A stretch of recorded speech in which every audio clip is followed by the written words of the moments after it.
ang panawagan namin sa public, yung wala namang pupuntahan yun sa mga fake news na nilalabas natin. And kami, we're serious on that. Hinahabol po namin yung mga nagkakalat ng mga maling balita. Kung maalala ninyo, meron na po tayong mga kinasuhan dyan sa pagkakalat ng maling balita tungkol po sa kalusugan ng ating pong Pangulo. So dito po sa nagkalat ngayon na may sakit daw po ang presidente. So ano po ang gagawin na We are conducting the investigation already, and if necessary, yung mga charges should be filed also po. Sir, yung sa fraudulent, ilan po yung nagreklamo sa inyo? Aling pong, marami po. I received more than 4 na complain eh.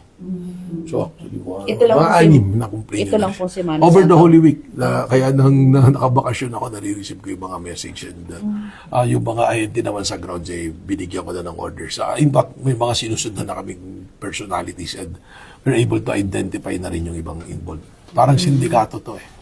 Sir, anong tingin nyo yung reason behind paninira pa rin sa health ni PBBM kahit na paulit-ulit na tayong nanghuli, Well, wala namang ibang magiging natin dyan, magiging conclusion, kundi that is all part of the political game ng mga nagdanais na hindi maganda sa posisyon ng ating Pangulo.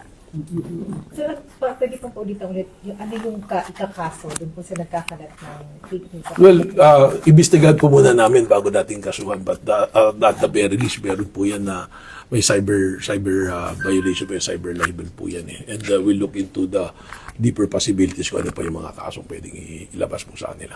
So definitely, sir, hindi totoo yung colon cancer, mga ganun. Ang daming kumakalat. Well, kung meron, di sana may lumabas na ganyan, because that's the obligation of the president to say that eh. And I think paulit-ulit na lang na ganun yung ginagawa.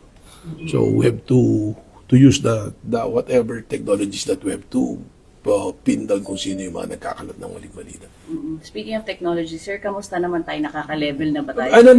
May mga upgrades tayo, and I hope the Congress will help us to give us the budget to procure yung mga technologies para masabayan natin yung mga gumagamit ng troll farms, mga fake news, saka more importantly, yung mga financial scam na ginagamit yung modern technologies natin.